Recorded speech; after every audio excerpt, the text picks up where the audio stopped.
மச்சம் ஒன்ன பார்த்து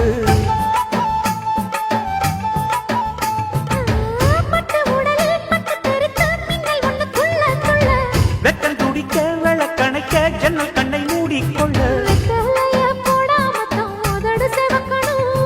10 நாள் கழிச்சு தாண்டி கதவை திறக்கணும்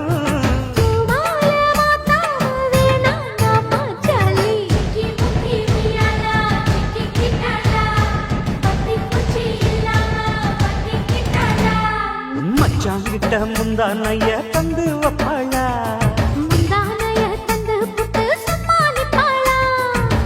பல நாள் பசி இருக்கு விருந்து வப்பாளா